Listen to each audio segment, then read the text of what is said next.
Hey guys, it's Marshall from Going Gear. Today we're going to take a look at the Olight M22 Warrior. It's their newest light with that Cree XML2 LED, brand new LED, 20% higher output and efficiency compared to the XML. Pretty cool technology, pretty cool light. Let's go ahead and open this up, show you what you get on the inside.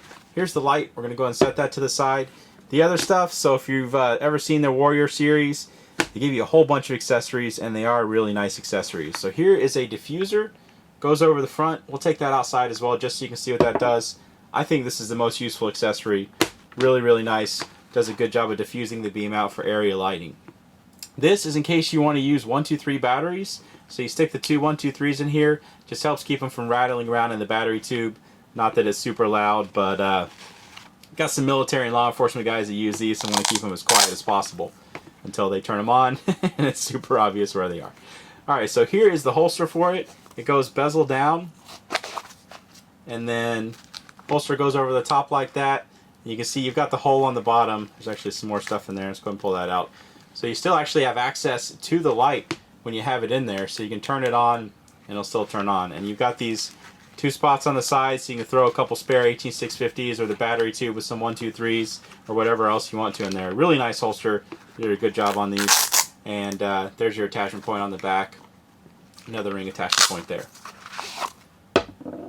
Other stuff that you have in here, so you have some spare O-rings, and you've got a spare boot cover cap, so if you want to replace that for any reason, you can do that. And you also have a lanyard, and of course this nice case. Olight, all their Warrior series comes in a nice case. Alright, so here's the light. It's replacing the M21X. So there they are side by side. You can kind of get an idea of the differences. Mostly aesthetic. I mean, you definitely have some more aggressive heat sinking up here just because it's a lot higher output. So, you know, they want to have it run on that max output as long as possible. So they give you as much surface area as possible to dissipate that heat. But other than that, they're pretty similar lights. XML and XML2, same size LEDs, it's just the XML2 has higher output. And then you can see the M21X has that orange peel reflector, got a smooth reflector on the M22, so you get a little bit better distance. You've got, let me check the box because I can't remember, 305 meters, which is really good for a light this size, max of 950 lumens. And if you want to see the full specs, as always, we have those on the website. Check the description. There's a link down there. Alright, let's take a closer look at it. So you got a stainless steel bezel. This is the version with the black stainless steel, so it's coated just to give it that more tactical look. You know, if you have this mounted to a firearm, or if you're law enforcement, or you just want that clean black look, this is the black bezel one. Got this protruding, really easy to use tail cap switch. Talk about that more here in just a little bit. Here's the combat grip ring, so it does a couple things. Keeps it from rolling around on flat surfaces too much, but also if you're using this with a handgun, makes it easier to grip with a lot of those different types of grips. Nice pocket clip, good sturdy retention on that. It's a really strong pocket clip, and you can take both of those off. So if you want to take those off, take the tail cap off, take the O-ring off, and you can unscrew that and pop that off as well. So you can remove both of those. So this is powered by one 18650 battery or two CR123s.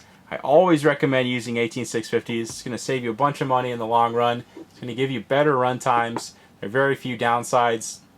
Unless this is a light you're just going to use once or twice a year, then definitely use CR123s. 10-year shelf life on them is really nice. But if you're going to be using it on a regular basis, definitely look into your rechargeable lithium-ion 18650s. So we have one of the EagleTac 3100 milliamp hour ones. I'm going to go ahead and stick that in there. Put the head back on. Okay, so the interface for the M22, a little bit different than what they've done for previous Warrior lights. Now using this rear switch, if you lightly press it, you've got momentary activation. Click it all the way for constant on. Pretty standard. Where it gets a little bit different is where you start hitting this rear switch quickly. So if you have it turned on, you can loosen and tighten the head. You see it'll cycle between 3 different outputs. It has a memory for those. So if you're just using the rear switch, you're not clicking real fast, you can see it's going to stay in whatever output it was when you turned it off. So there's your low output. Now you also have access to max output and strobe using just this rear switch. To access the max output, press it twice and it'll go right to that max output. 3 times and it'll go right to strobe. So from off, you have instant access to both max output and strobe, which are law enforcement customers. That's what they always ask, to be able to access really quickly. They love being able to get to that from off, so no fiddling with the head or other switches or anything like that. One-handed, you can really quickly get to both max output and strobe, so that max 950 lumens. Really useful feature. And then you can see it's going to stay in that low output. It's actually going to memorize the last head turning output until you change that. There's your max output. And if we let it go off, it's going to go back into the low. Nice feature on that. So again, real quick on the interface, lightly press the switch, momentary, click it all the way for constant on, loosen and tighten the head, it'll switch between your 3 different outputs, and then using the rear switch, double press, and it will go into the max output, triple press, and it will go into the strobe. And you can click it while it's in either of those, and it'll stay in the constant of either of those. So that's the interface on the M22. Really nice light. I like it a lot. Super durable. Olight does a really good job of making these just really tough, burly lights. Nice aluminum, nice hard anodizing type 3, so really scratch resistant, really abrasion resistant. That's the interface and everything. Let's go ahead and take this outside, and we'll show you how it does outside. And we'll take the M21X as well, just so you can see the difference between the two. Okay, we're outside with the Olight M22. Got the big 40 mag light I always use as a control. Let's go and try out that mag light first.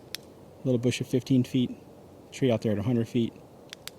Let's go and try out the M22. Ton of light coming out of this little guy. Just so you can see, it is actually the light producing all those lumens. I've had people question me on it before, saying I turn on a car's headlight or something like that in the background. Promise you that I don't. All I have is my zebra light headlamp on that goes about 5 feet in front of the camera. So shine that around just so you can see how it does. Different colors and distances and stuff. Let's zoom in on that tree. See how it does. Out at 100 feet. Obviously lit up really, really well. And as you'll see here in just a little bit, longer distances are no problem either. Let's cycle through the different outputs just so you can see what those look like. Argo off crinkling behind me. Doing something shady, I'm sure. There you can see the different outputs. Alright, I also have the M21 out here with me, so I'll have the M21 on the left, M22 on the right, just so you can see the difference in the beams. So higher output on the M22, also it's a little bit more focused, as you can tell.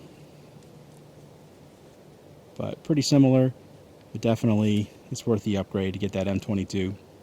I like the interface a lot better for sure, but it does have a little bit nicer beam, in my opinion. Okay, let's try these out at a longer distance to see how they do. Okay, got about 100 yards to play with now with the M22. Go and try out that mag light. Top of my house, about 30 yards. Trees out there at about 100 yards. Sort of makes it out of those, not really. Here is the M22. Obviously makes it out there with no problem.